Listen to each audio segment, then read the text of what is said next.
This episode is made possible by the generous support of our listeners on Patreon. Join us at patreon.com/Leviathan Chronicles to hear episodes ad-free, unlock exclusive content, and dive deeper into the Leviathan universe. We thank you for supporting us and making the Invenios expeditions possible. The Invenios expeditions.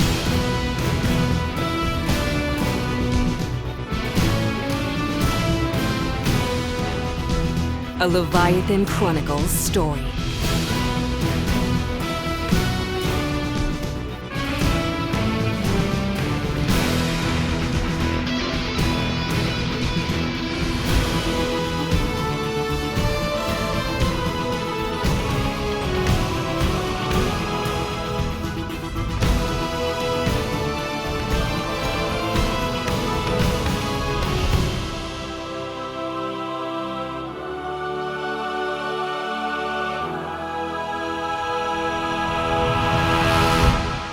Chapter 3. The Truth. All right. Now who the hell are you, and what happened to the Veloscora? Like I said, we had a saboteur. Someone caused an explosion on the ship. Who was that? I don't know. You don't know who? No, I don't know why. I'm confused. Me too. We found some other bodies on board. Some were burnt, but others sustained injuries not caused by fire. Look, it doesn't matter. We just need to get back and launch a recovery expedition. Recovery? It might help if you told us what it is you want to recover. Or why? Yeah, I'm sorry, but we're not going to do that. Why not? We're on a schedule to get my ship. Look, Captain Tulley, Just Tulley is fine. Tell me your price, Tulley. I can't express how important this is. Look. I said no. Why the hell not? Because I don't want the Invenios to end up like the Veloscora. And you're the one thing that they have in common. I know what you're thinking, but Actually, I was thinking of going upstairs to the bridge to jump on Channel 16 and report a capsized vessel to the North Atlantic Marine Agency. Don't. But something tells me you wouldn't want me to do that. Don't do that. Then start by telling me your name. My name is Samantha Kell. Hi, Samantha. That's a good start. Now tell us exactly what happened to the Veloscora. Look, it's hard.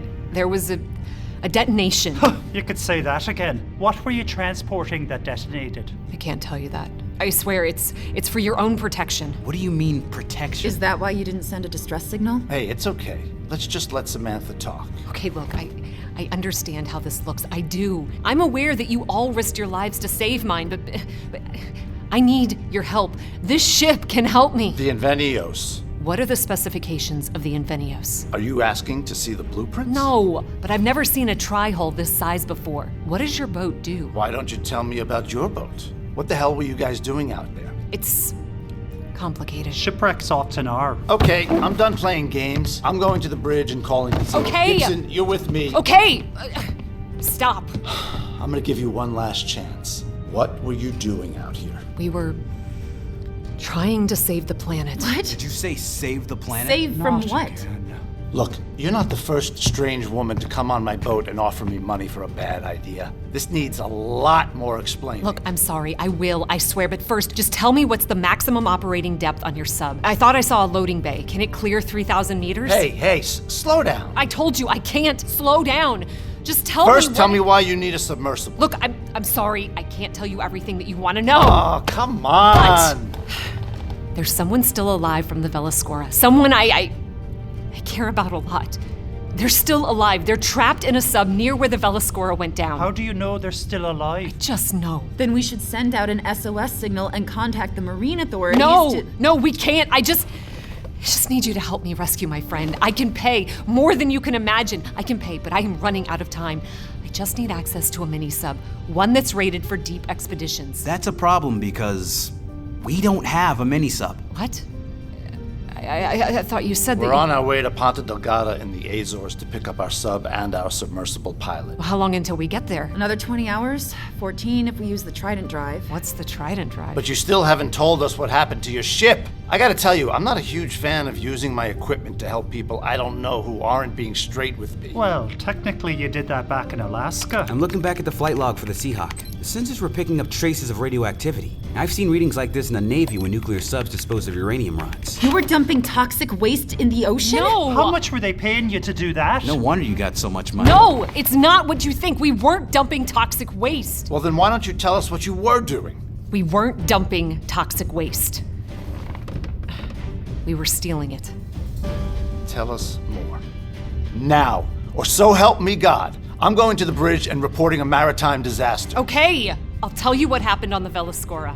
Samantha stared out the green-tinted glass of the Invenios and thought back on the recent events in her life.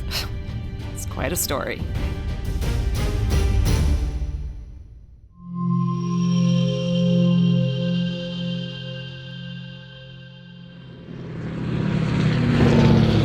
The de Havilland Twin Otter seaplane buzzed over the jade-green expanse of the Java Sea. Its twin engines echoed off the sheer limestone cliffs that encrusted Celestis, a frond-covered oval island that lay beneath the plane. Cradled in the center of the island's heart was a deep cobalt lagoon, a stark aquatic abyss that reflected the location of Celestis at the entrance to a blue hole. Miss Kell, I'm gonna ask you to buckle your seatbelt. This landing is always a little tight. Samantha Kell watched the plane's left wing dip low and drop to 400 feet to line up with an opening in the island's cliff wall. Celestis Control, this is Twin Otter Tango Echo, inbound for Cyclops Gate. Over. Tango Echo, you are cleared for gate entry. Be advised of entrance winds at 075 at 6 knots. The pilot rested his hand on the landing flaps as the seaplane flew low and parallel to the ocean's surface. Okay, hold your breath now. I always hate this part. The plane entered the shallow tunnel on the island's south side with only a few feet of clearance on each wingtip. The passageway continued until the plane found the open sky of the island's interior, and after flaring its wings, put down in the island's central lagoon where a metallic dock was extended, along with uniformed staff to receive the incoming plane. Good afternoon, Miss Kell. I trust your flight was well. Yeah, except for the barnstorm landing. May I take your bag, madam? No, thank you. I'll hold on to it. Mr. Saffield is waiting for you at the far dock. Excellent. Thanks. Samantha neared the dock's end. A man waited there, lean and still. He wore an Indonesian batik sarong with a white linen shirt that set off his sun-bronzed skin. Neris, Samantha. you mind telling me why we need a shoehorn to land a plane here? You're a billionaire. Can't you build a better runway? Through the wisdom of nature, we were given the most perfect island to preclude unwanted gazers. Celestis was formed exquisitely. Who would I be to go against nature? You look well. As do you. Thank you for coming, Samantha. I know we had you on assignment. Well, you said to come as fast as I could. Figured the assignment can wait. I'm glad I can always count on you, Samantha. Whatever the cost, Neris. Whatever the cost. Walk with me. Of course. May I offer you a sunfruit? Sunfruit? It's a GMO that was grown from a genetic code designed by Mira, high in antioxidants and daily allowances of vitamins A, C, and D. It's sweet, but, has a little tang. Sunfruit have been engineered to thrive on uric acid. Piss. We designed the plant to take advantage of all possible water sources in drought conditions. But you could have told me that before feeding me piss fruit. Sunfruit, Samantha. You've had the laboratories working overtime. Time is precisely the issue. Okay, you're being mysterious, and that doesn't sit well with me. Tell me what's going on, Neris. It's easier if I explain it to you in the research center. Lead the way. Besides, I told Mira you were coming and she'd like to say hello. She's a program. She doesn't miss people, Neris. Mira's the most powerful predictive algorithmic model the world has ever known. Smart doesn't mean feelings. Too true. Let's take the scenic route. This way. Neris Saffield gestured towards a small pathway leading up to the limestone cliffs of Celestis that overlooked the Pacific Ocean. Distant white caps punctuated the endless expanse of sapphire laid out before them. This is one of my most treasured places to think on, Celestis. It's a shame only rich guys like you get to enjoy it, but I can see why you never leave the island. You can just feel the vastness of the ocean. Indeed. So much water. If only it were drinkable. What if I told you it could be? Samantha turned and saw that Neris was not looking at her, but rather staring distantly at the azure horizon. That's what this is about? I'd like to show you something. Something we've modeled. It's called the Salinix Converter. Desalination? On a scale never seen. It has the ability to strip both sodium and chloride out of the seawater at 1,000th the energy cost. Where is it? I'll show it to you in the research lab. Come on. Neris guided Samantha down another path to a sleek glass and steel building that was cantilevered over the central lagoon. Clearance. Saffield. Neris. Verified. Access granted. This way. My office will be private. Samantha followed Neris along a corridor framed by a lush, living wall of tropical flora that sloped downward in a gentle spiral. The pair stood before the security doors to Neris's private office. Scan confirmed. It was a place of clean lines and a testament to precision and order in Neris's mind. This window looks out onto the blue hole? From here, you can still look up and see the surface of the lagoon. But look down. Down into the abyss. Or the unknown. Would you like to see the Salinix Converter? Oh, you didn't bring me all the way from New York to look at fish.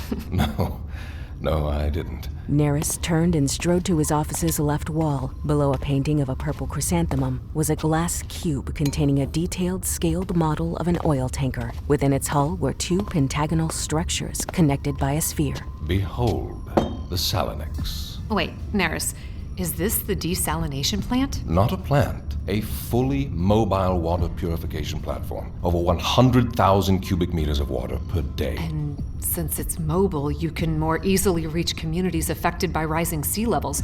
You're going where the water is. Or where it isn't. Wow, it's so much smaller than I thought it could be. Engineered to be transported in cargo holds. Did you know there are over 7,000 oil tankers in active use around the world's oceans today? Can you imagine the power of a fleet with even half of them outfitted with the Salinix?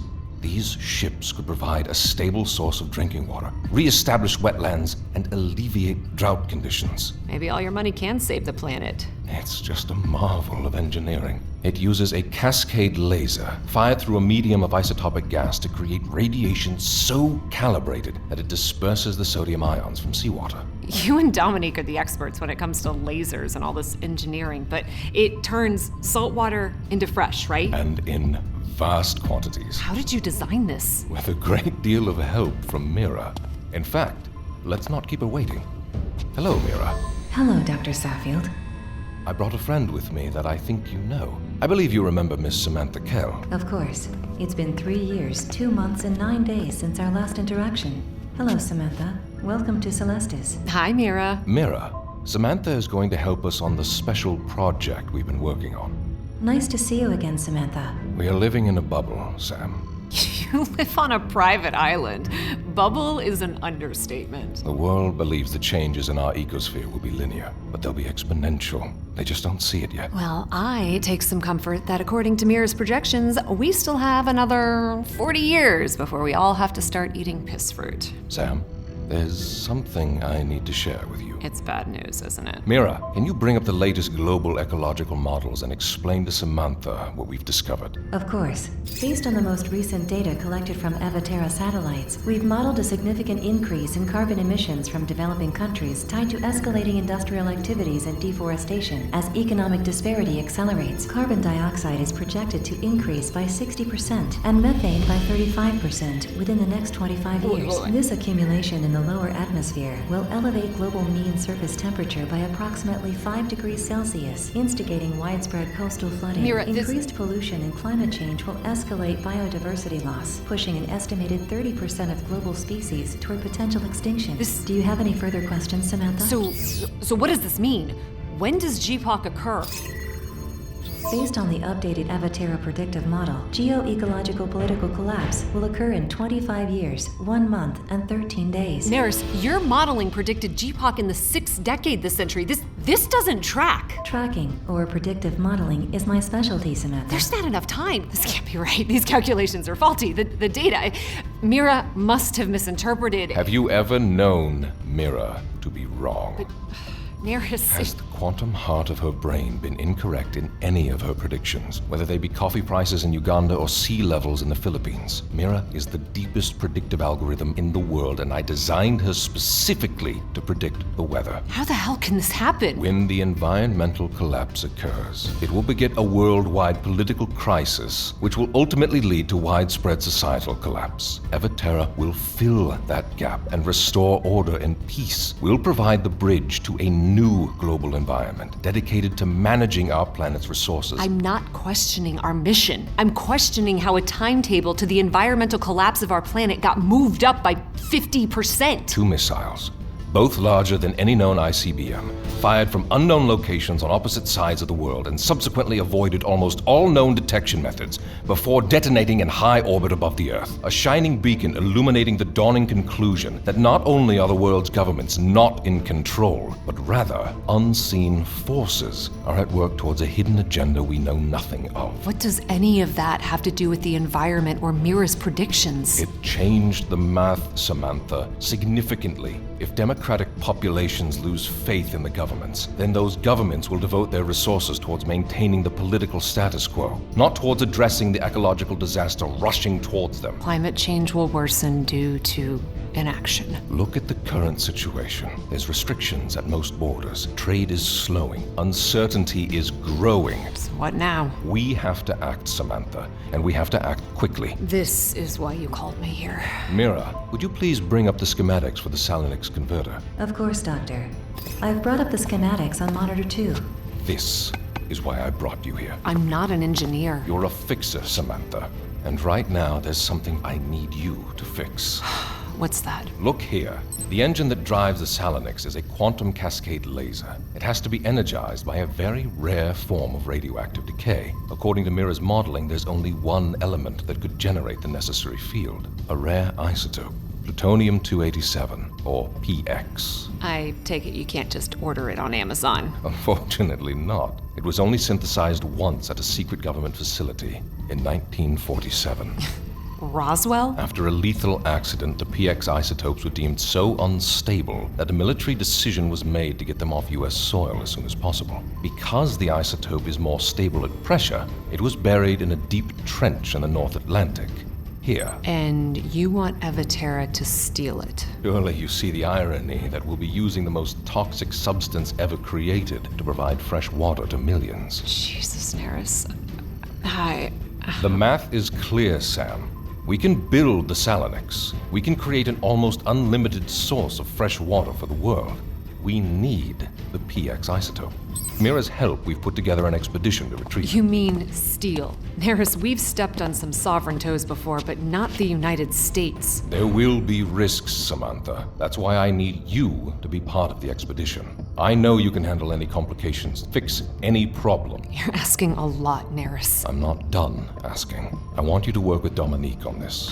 Neris. The mission has a greater chance of success if the two of you are working together. Let me guess. Mira's recommendation. The data supports it. Please. We haven't seen each other in years. It doesn't make the two of you any less of an effective team. This is a heavy lift, Neris. Do you have enough cover in Congress if this blows up? We can purchase the influence we need, but that doesn't put the isotope in our hands. If our entire global operations team, you're the best in the field. I'm sorry, Neris. No, I think we're crossing a line. We can't afford not to. This isn't just a heist. It's an act against the United States. Countries won't matter when borders become oceans, Sam. But in the meantime, it could be interpreted as a prelude to war, and an operation like this, it risks bringing too much attention to Evaterra. Maybe I'm tired of us living in the shadows. Well, maybe this isn't about you. I've been in the field for 5 years, Neris. 5 years since Operation Riverwolf. That's time away, not seeing friends, not building, and dealing with the most corrupt, disgusting peoples on Earth. You're the one that keeps enlisting, Sam. Maybe your reservations have nothing to do with patriotism. Look, you said there were risks. There could be others trying to find the PX for less altruistic purposes. This mission and everything surrounding what we know must be kept secret. I know how to keep secrets, Neris. Does that mean you're in? I'm in. But I have conditions. Of course. If Dom is on the team, I want Ricardo too. I understand. I'd like to run your choices through Mira's algorithm, but I'll give you final say. Anything else? Yeah, this time, Neris, I want full transparency. No hidden agendas. Full transparency, Samantha.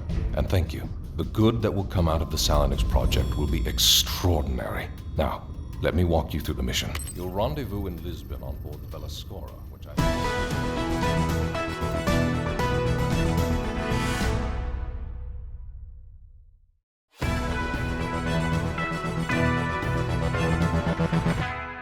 Okay, so let me get this straight. You work for some billionaire... Centi billionaire, actually. Okay, don't care. This billionaire lives on some island getting his ass wiped by his personal robot who tells him that the world is going to end in a single generation. And that gives you permission to steal top-secret property from the US government? Are you done being an asshole? I don't understand how that gets you in the middle of the Atlantic Ocean on a sinking ship on fire. It also doesn't explain the radioactivity I was picking up on the Seahawk. Tell us you're getting there. I'm getting there, Tulley. Maybe you should let me finish telling my story. Please excuse my friend. We'll let you finish.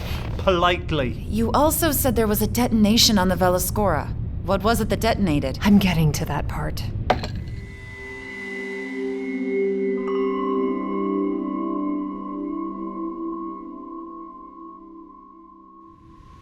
The Veloscora rose and fell with the rolling waves of the North Atlantic Sea. Deckhands busily followed their captain's orders, securing loose rigging and oiling the hoist of the ship's rear-loading crane that held a 20-foot deep-sea submarine over the aft deck. The captain's first officer climbed down the steps of the bridge and approached Samantha, Dominique, and Ricardo, who were standing together on the ship's bow, surveying the endless expanse of ocean before them. Deberíamos llegar al sitio de buceo en 12 horas. What do you say, Ricardo? He says we have 12 hours before we get to the trench. Good. That'll give us enough time to get the sub prepped. Ricardo, why don't you do a ballast check and run a sonar calibration? What if I told you I already did it? Then I'd smile sweetly and ask you to do it again. Okay, if you really think we need to. You couldn't pay me to get into that tin can. Then you can understand why we're being careful, Ricardo. You know what's at stake. Now go. Gotcha, boss. Ricardo retreated to the rear of the Veloscora, leaving Samantha and Dominique alone at the bow. So, It's been a minute. It has. Can I ask you something? Always. You already checked the ballast in the sub-sonar, didn't you? Twice. I knew it. I just thought we should have a moment to talk. Alone. I appreciate that. How are you doing? I'm well. I took Neris's offer to enlist on more field assignments. Been doing some work in New York. I saw. What about you? What about me? I thought you were done with the field. Oceanic research was always more my speed.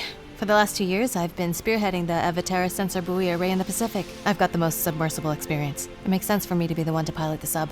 I was just surprised when Neris told me you volunteered for the mission. Volunteered is a strong word. We always worked well together in the field, fighting capitalism with explosives. I'm a research gal. You're the one who liked playing with explosives. There was a time we both did. I just wanted to make a difference. I wanted to make a better world for our children. I was looking for someone who wanted to do it with me. You can't question my commitment, not to the cause. Oh, I know you're committed to the cause. Just not much else. That's not fair. We're eco-military soldiers, for God's sake. Soldiers can have families. You just didn't want to stick around. I tried. You're the one that kicked me out. After you wouldn't get help. I stopped drinking. I just wanted you to know that. That's good. I'm happy for you. But it doesn't change anything. We can't change the past, and I'm in a different place now. Can I be selfish for a moment? Do you really want me to answer that? Oh, come on, I'm being vulnerable. I'm sorry. You know what hurt the most? What? I thought it would have been me that broke up with you. I never meant to. It wasn't about you. How's Kelly? Gosh, she's almost 4 now. We were going to start looking at kindergartens now, but then she had another cardiac episode. Oh my God, Dom, I didn't It's okay. It's okay. The cardiomyopathy has been advancing, and I'm so sorry. No. But her cardiologist says we may need to start considering heart replacement surgery. Oh my God. Yeah, we've started the paperwork. Does Neris know? He does, and he said he'll do anything he can to help. Maybe pull some strings to move us up the list. That's why you came back. That's why you said yes to this mission.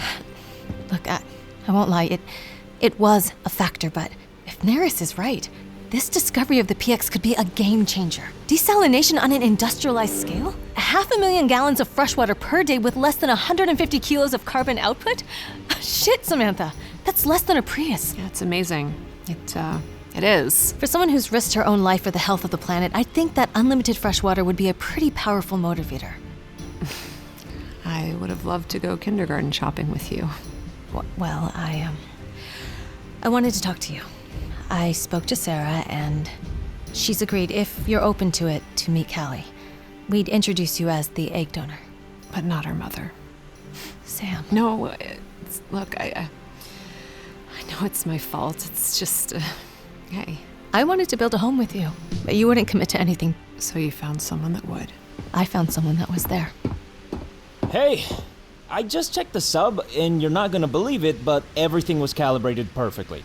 I must have done a great job the first time. Undoubtedly. Hey, I'm not interrupting anything, am I? No, we were just going over the dive plan for tomorrow. Mm-hmm. Exciting, right?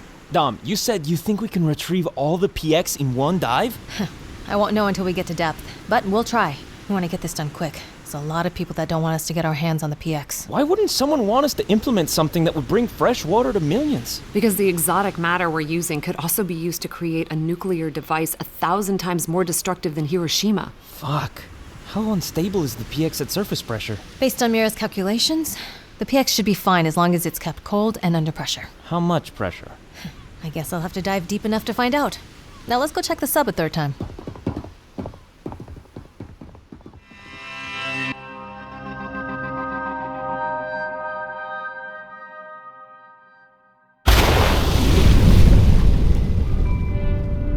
How's your depth? Just descended past 4,000 feet. All systems green topside. Dominique gently pushed downward on the flight control stick of the deep-sea submersible she had piloted from the surface. I'm crossing the mesopelagic zone. You should be approaching the drop-off just ahead. Confirmed. The seafloor is sloping downward. I think I see the canyon up ahead. It's beautiful down here. Tom, if you see the earpods I dropped in the water, can you pick those up for me too? I think I just saw a gulper eel wearing them, Ricardo. But I'll leave them be. He has better taste in music than you do. He's probably a better dancer too. Okay, initiating ballast fill for negative buoyancy. Showing all hatch seals secure. Just give the utility arms a quick check. I fired them up during pre-dive check. Here, I'll play rock, paper, scissors. 2 titanium arms extended from the body of the submersible, controlled by haptic feedback gloves worn by Dominique. The articulated graspers at each end came together in a prayer pose. Now you're just showing off. Down low, you're cleared for descent. Go save the world, Dom. Roger that. Down we go. The spheroid submersible slipped deeper into the ocean's abyss. Its path, lit by yellow and red search beams, revealed an undisturbed seascape of descending gradients filled with towering rock formations, jutting precipices of the trench wall, and fleeting glimpses of bioluminescent sea life. As the vessel distanced itself from the world above, the subtle whir of its machinery and the rhythmic pings of sonar echoed in the solemn tranquility of the deep sea. Topside, I'm reaching 11,000 feet. I can see the ocean floor. How's the visibility? Pretty murky. I'm turning on the location tracking system. Roger that, down low. We're showing target is 1,000 meters east. Confirmed. I have tracking lock. I'm going to come up a little bit. Too much sediment getting kicked up. We'll try the floodlights, see if it helps. Floodlights activated. You getting this topside? We're getting the feet up here. Man, it looks desolate. Like a flooded desert. Good place to hide something you don't want anyone to find. Or in our case, steel. Hey, I see something up ahead. Topside, do you copy? We see it. Can't quite make it out. Can you zoom in? Mm-hmm. Getting closer. In the glow of the sub's lights, a metallic shipping container sat incongruously on the ocean floor. It was weathered and corroded from years under extreme pressure, its surface now mottled with rust, sediment, and a small smattering of marine life. While the structure had obviously endured the harsh oceanic conditions for decades, it held a surprisingly intact silhouette, a rectangular anomaly amidst the natural seascape. That must be it. Dom, what's your Geiger reading? I'm getting some radioactive readings. Not too bad, but probably why there's not more sea life attached. Down low. I just heard from the bridge. They're hearing some aircraft chatter above us. I might want to speed things up. Prying eyes, huh? I hate it when Neris is right. Hopefully the ghost gas will keep us under wraps for a little longer. Hey, I think I see the cargo door. It looks like a lot of rust and calcification. Trying to open it with the utility arms. Any luck? No. No, it's jammed. Going to activate the cutting saw to get through some of the hardened detritus. Be careful down low. The buzzsaw is a huge power drain. Relax. I'm showing 70% battery and have 100 hours of reserve life support. I'm safer than you guys up there. Activating the cut saw. Come on. There. Did you get it? Bingo. The buzzsaw fell silent, and the shipping container's doors gently floated open in a slow, reluctant reveal of its clandestine contents inside. Bathed in the submersible's high beam lights, 10 metallic canisters lay neatly stacked inside, their surfaces gleaming eerily. They look so clean. Don't let it fool you. If starfish and tube worms who live under 10,000 pounds of pressure can't grow here, then this radioactivity is pretty deadly. Remind me to thank Neris for building shielding on the submersible. Down low, proceed with caution. The Salonex report shows stability of PX at pressure, but handle with care. Roger, topside.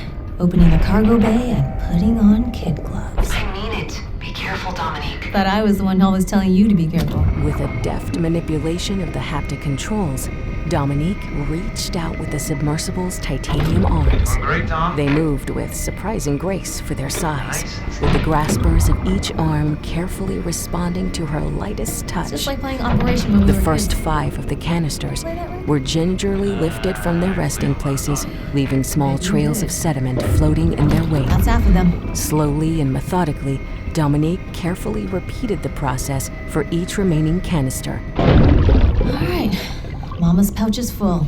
Heading home, topside. Congratulations. You just made sure 1 billion people will have drinking water when the ocean covers half of Florida. Yeah, great job, boss. Should I have the crew meet you on the dive bay to unload the cargo? Negative. Let's leave the crew out of it. Besides, the sub's hold is pressurized and cold. Better the PX stays there. So what happens if the PX gets hot and gassy? Ugh, like your hotel room after that fish curry in Sri Lanka 7 years ago? Very funny. Get your ass up here down low. The crew's sitting down for dinner and they want to know if we'd like to join them. What are they serving? Let's hope it's not fish curry. Ooh. I think I'd settle for drinking a nice glass of rosé right now. I'll have it waiting for you. Dinner's getting prepped. I'll save you a spot next to me. Topside out.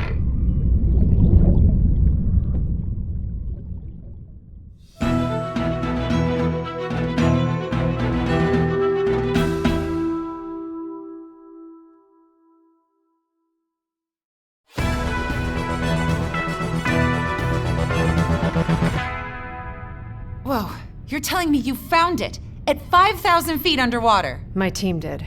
Yes. As a fellow treasure hunter, you can color me impressed. So, did your billionaire boss get to build the Salonex thingy? No. No, he didn't.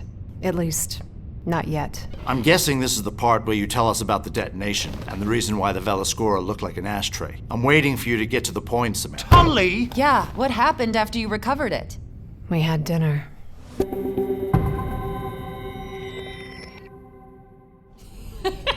And then what Back on happened? the Veloscora, So last month I have an early Zoom Ricardo call and scheduled. Samantha Now were our invited by the discuss ship's the captain irrigation and his first technology, officer and I'm to getting join set them up in their my private office, dining room. And my 4-year-old walks in. Carmela? No, the older one, Nina. Carmela's the baby. So Nina walks in and decides it's time for a game of Dress Daddy.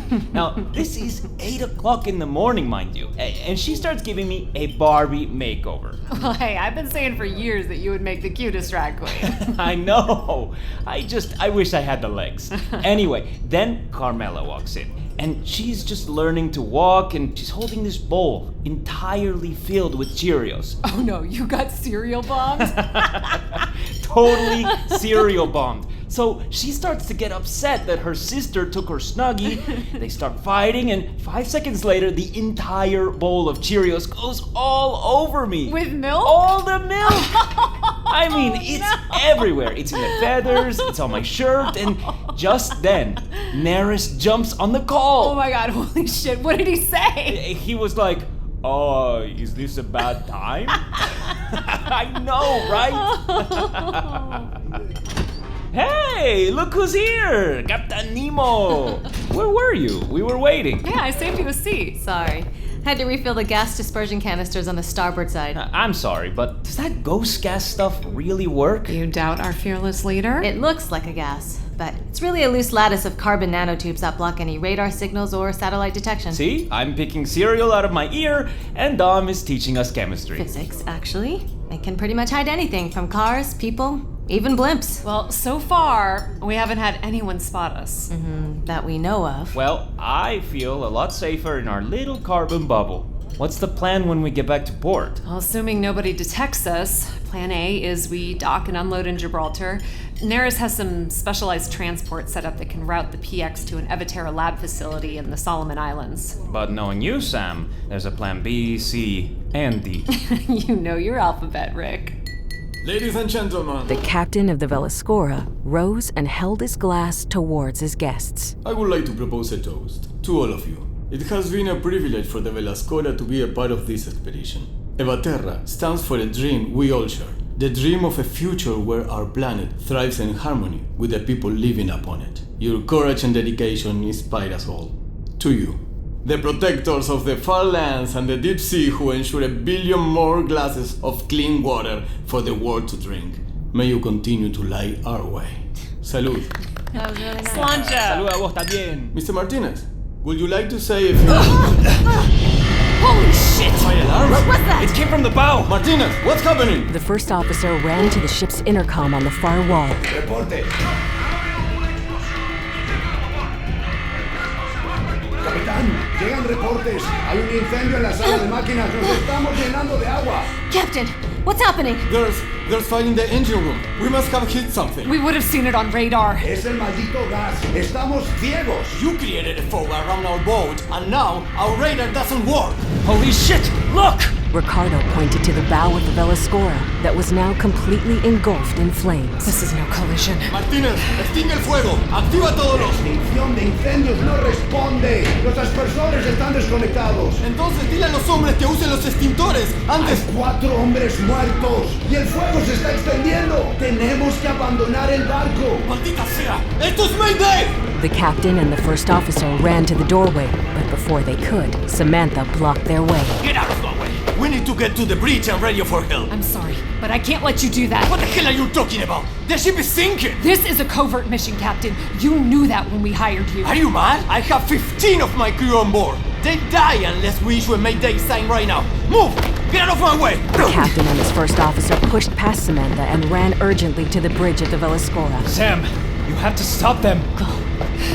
Samantha bolted after the officers and tore up the stairs to the Veloscora's bridge, where she saw the captain frantically reaching for the radio controls. Captain, you send that signal and you'll have every Atlantic Coast Guard and Navy boat on us in hours.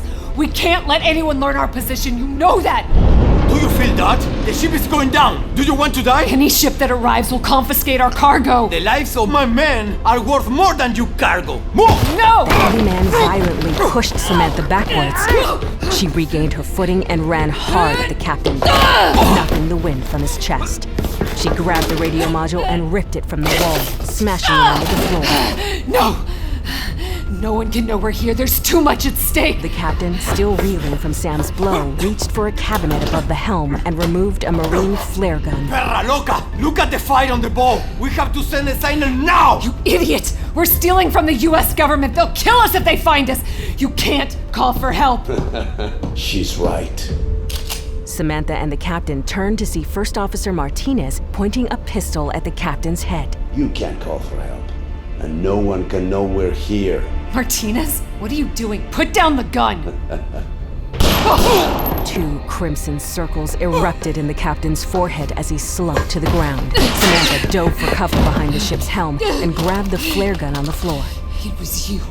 You sabotaged the boat! The PX doesn't belong to you. You had no business digging it up. We're trying to save the world! You don't even know who you're working for! Oh, fuck you! Sam ducked out and fired the flare gun into the doorway of the bridge, but it stood empty. Damn it. Martinez had already vanished.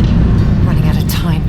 Samantha crawled out from behind the helm and carefully edged her way to the outside deck of the Veloscora. Can't see shit in this fog.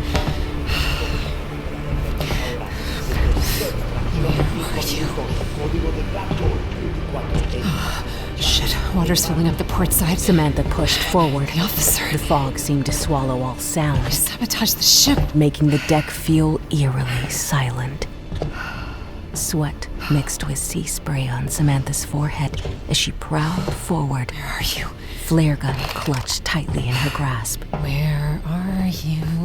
Oh! The officer rushed from behind an exhaust port and slammed her through the hatch door, winding his arm around Samantha's neck. You terrorists, come!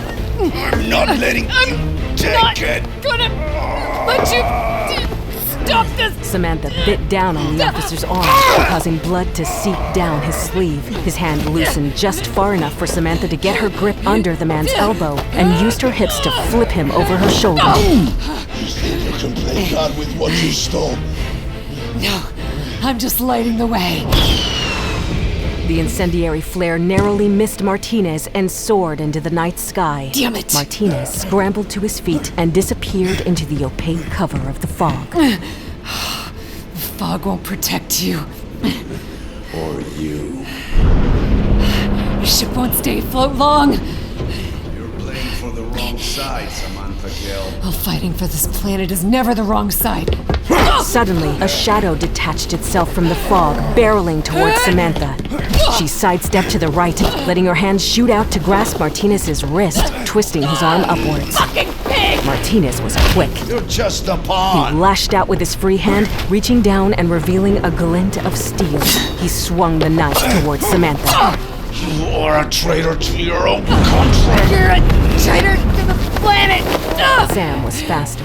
She wrenched the knife from his grasp and plunged it into his side. She turned the blade, pushing it deeper with both her hands. You've got nowhere left to run.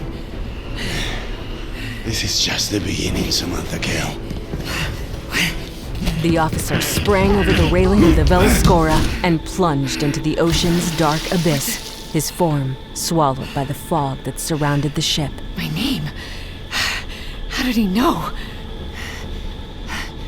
Well, let's see, I'll take him before he can tell anyone. Oh! Fuck. We've got to get out of here. Dominique! Dominique! Dom! Ricardo! Dominique! Sam, you have to stop them. Go.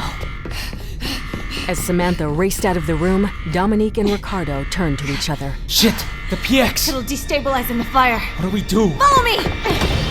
We've got to get the PX off the boat. Dom! Now, Rick! The pair raced through the ship to get to the Evaterra submarine, hanging on a loading crane on the Veloscora's utility deck. We've got to get the PX down to depth. 11,000 feet.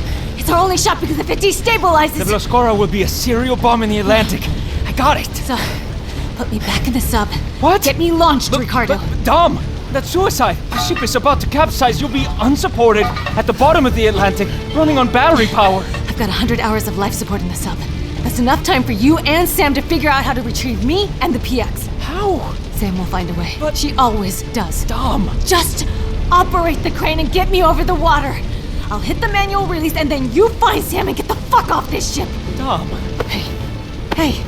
You, Nina, and Carmela. You're the three musketeers now. Dom, don't do this. I have to. I'm the only one that can pilot the sub. There's no way out. No one in the world knows we're here. Come on, help me with the airlock. And make sure to check the cargo hatch. You'll be stranded. No one will know you are here. You'll know. No longer listening, Dominique climbed to the top of the sub and lowered most of her body inside the tight compartment. She took a last look at Ricardo. Vaya con Dios, amigo. Vaya con Dios, amiga. Now launch me before this tub sinks! Dominique dropped herself into the pilot's chair, feeling the suspended sub sway under the violent movement of the crane and the sinking boat. I'm ready! Ricardo slammed his fist on the crane controls and then felt his heart drop. What's going on? Come on! Launch me now, Rick! Dom! The fire took out the controls. It's not responding. The PX is gonna heat up! Shit. Hang tight. I'm gonna climb up and hit the manual release. Hurry! Ricardo ran to the crane's base and scrambled to climb up its scaffolding, hanging high over the water. The release pin. It's just a little further. Ricardo felt the ship move beneath him. Drop the anchor! Almost there.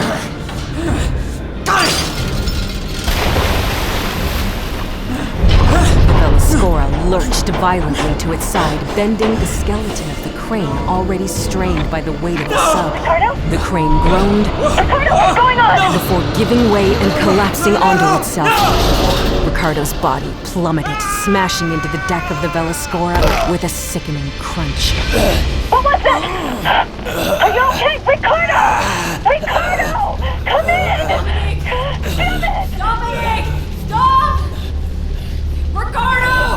Where are you guys? We need to get off the boat! Ricardo! Sam. Ricardo! Sam sprinted to Ricardo's prone body that was buried under a tangle of steel and iron from the crane. Ricardo, what happened? Where's Dom? Sam. What happened to the PX? Are you... Sam. Ricardo, hey. Dom's in the sub. What? She went down. No. We've got to get her back. She can't. She's safer down there. What? Deep. What are you talking about? Come on. You need to get up. Here, take my hand. We need to find a lifeboat. Samantha leaned down to help lift Ricardo, felt the strength leave his body. She spotted a thick pool of blood forming around him as her hand found the sharp metal that had made its way through his abdomen. You need to get off the boat. Find Dom. No. Hey, you're gonna be okay, Rick. She's Look at me. God. Look at me. Hey. 100 hours. We're gonna get out of here. Huh? Stay with me. Hey, Sam. What? What is it? All for one. And one for... Samantha held Ricardo and felt his body go limp in her arms. His eyes went vacant, as clouded as the cold fog that surrounded them. No! Come in. Huh? Anyone? Dom?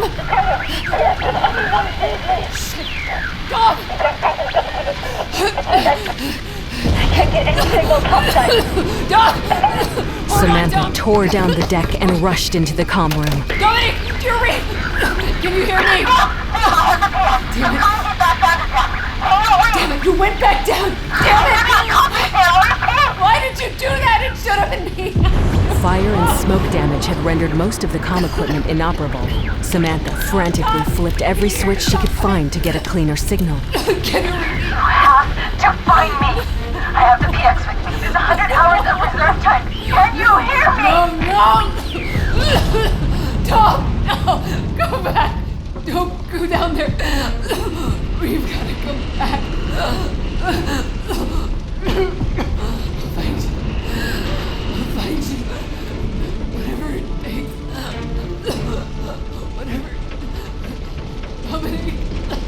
I'm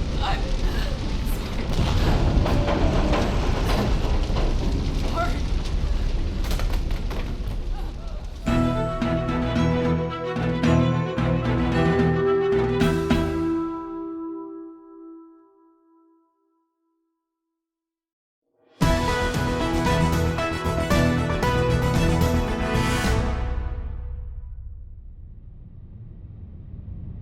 The library of the Invenios fell silent as Samantha Kell finished telling her tale. So that's your story? That's my story. Every word? Yeah, every word. Uh-huh. I just want to find my friend. Please. Hey, thanks for being straight with us. Sounds like you've gone through quite an ordeal. Thank you. Hey, Gibson. Yes, Captain? Do we have all our sensors and nav back online? I'm reading green across the board, sir. As soon as we left that fog bank. I see. Look, I'm deeply in your debt for finding me. Really, I am. Deeply. But can we just... Look, we don't have all our equipment installed yet, but we're en route to Punta Delgada. Perhaps we can assist in coordinating a rescue mission for your friend. Well, now... I don't need a rescue. It's an extraction. I can't just... Yeah, I get it. Top secret. But look, for now, we don't have anything on board that can dive that deep, but maybe you can find something. Maybe we can Listen, help. I think I'm starting to feel that tequila, so if it's okay, I'd love to get some sleep so I can clear my head enough to think, you know? Of course. Abby, would you? Sure. Samantha, come on. We've got a private room for you where you can get some sleep. We haven't picked up our sub-pilot yet, so there's an extra berth free. But you're picking her up in the Azores, right? Yeah, that's right. Because that's where your mini-sub is. Mm-hmm. Hey, Gibson, I know you've had a long day, but can you take the helm on the bridge and make sure we're still on course for Ponta Delgada? And run another calibration sweep of the sensors to make sure that fog didn't screw anything up. I'll come up to relieve you at 0200. No problem, Captain. See you in a few hours. Ponta Delgada. What? A word. What? A private word. Oberlin exited the library with more conviction than Tulley would have liked. The two proceeded down the central staircase of the Invenios to the engine deck, typically Oberlin's domain. Come with me. If you say so. Oberlin came to a stop in front of one of the Invenios' two Cyclone engine drives. There was a red steam valve furthest to the left of the primary engine header. Oberlin turned it ever so carefully until the pressure gauge read exactly 1010 psi. A nearly inaudible click echoed in the engine room. The sheen of the engine drive's casing subtly shifted, revealing a hidden, well-lit doorway with a hand-painted sign of a mermaid that read the 1010 Tiki Bar. I love you, Oberlin. Only an Irishman would build a speakeasy on his own boat. Come in here. Together, they stepped through a tight passageway and emerged inside a compacted tiki bar with 4 stools, ensconced within the beating metallic heart of the Invenios. Watch your head. Ow! I can't believe you hung that stupid spear gun in here. You mean old Daisy? She's my good luck charm in case anyone tries to steal my Zacapa rum. Bamboo paneling covered the walls, glowing softly under the low, warm lighting. The bar itself was fashioned from polished driftwood and was adorned with vintage rum bottles, tiki statues, antique maps, as well as a small brass diving helmet that also served as the blender. And you didn't tell anyone about our secret bar? No one, except Jeffy. Aw, you told Jeffy? Do you want your speakeasy to have fresh limes or not? Close the door. So, do you want me to bartend? No. I want you to tell me that you're not still thinking about going after the Highland Rose. What? What are you talking about? Of course we're going after the Highland Rose. We can find that damn wreck, Oberlin, before anybody else can. While a woman sits at the bottom of the ocean, running out of air, you're thinking about being on 60 Minutes wearing a red wool hat. If you say one word about Ed Bradley, so help me God. We're treasure hunters, Tulley. There's no treasure or anything of value on the Highland Rose. This is a waste of time. What are you talking about? It's a maritime mystery of major public interest, not to mention historical importance. If we can prove that the Highland Rose was being used for smuggling by a wealthy... wonderful. So we get to prove that a rich Scottish punter was doing some shady shite 80 years ago. An admired family accumulated its fortune through ill-gotten gains. Find me some pearls to clutch. Oh, I'm sorry, but I thought getting the chance to write our own page in the nautical history books about a much speculated maritime disaster... Tulley, we're treasure hunters! There's nothing there. It's like we're a bunch of bank robbers knocking off a library. This wreck doesn't make sense for us. What are you talking about? Why do we have the Invenios if we're not going to go after... Treasure! That's what we're supposed to be finding. I'm telling you, the Highland Rose is a historically significant wreck. It's not. It's only significant because you want to beat historical explorations to the punch. You're still trying to prove something and willing to push everything else aside, including that woman's life, for your own ego. The knowledge we'll receive will not pay our tax bill, fuel charges, or crew.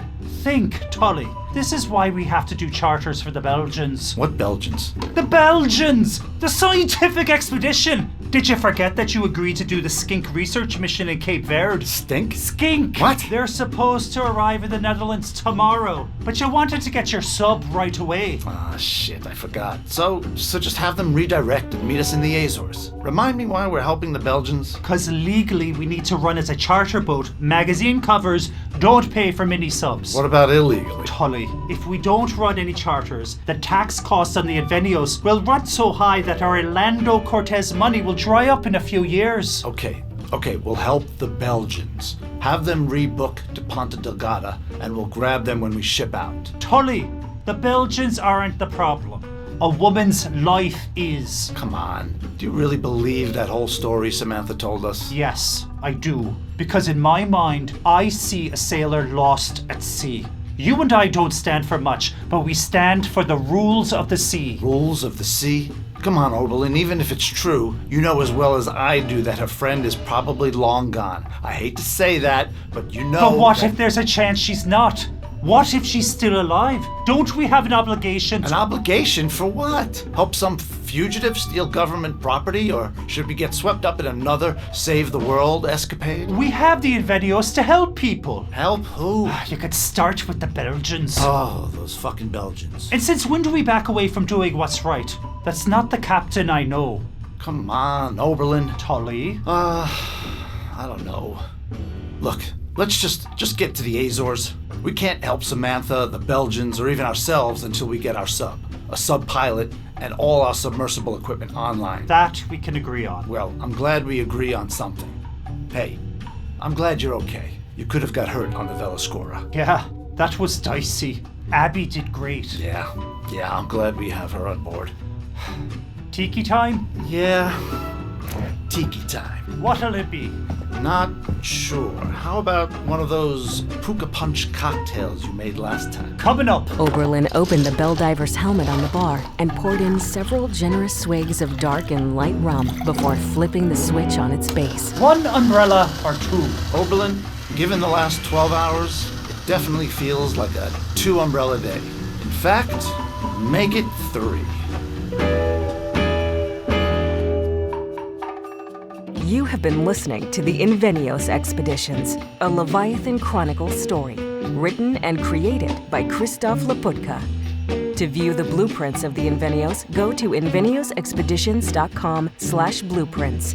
The Invenios Expeditions is made possible by the generous support of our listeners. To listen ad-free and get exclusive bonus content and behind-the-scenes footage, become a subscriber at patreon.com/Leviathan Chronicles. The Invenios Expeditions was executive produced by Amish Jani, produced by Robin Shore. Original music by Luke Allen and Lindsay Jones. Editing by Luke Allen and Robin Shore. Sound design by Jonathon Stevens and Robin Shore. Casting and production by Claire Dodin. Directed by Christof Laputka. Starring Matt Shale as Captain Jeffery Tulley, John Patrick Higgins as Oberlin St. Clair, Laura Post as Abigail Evanton, Justice Slocum as Gibson Donahue, Lindsay Rousseau as Samantha Kell, Kay Bo Foster as Neris Saffield, Kira O'Brien as Mira, Jennifer Sun Bell as Dominique Trencher, Francisco Almenara as Ricardo Garcia, Danny Pardo as Officer Martinez, Halasius Bradford as Captain Navarro, and Melissa Medina as the narrator. Additional voices by Oscar Camacho, Jackson Gutierrez, Robin Shore, Luke Allen, and Christof Laputka. For a full cast list and to learn more about our other audio productions, go to leviathanaudioproductions.com or follow us on social media. Thank you for supporting Leviathan Audio, and thank you for listening.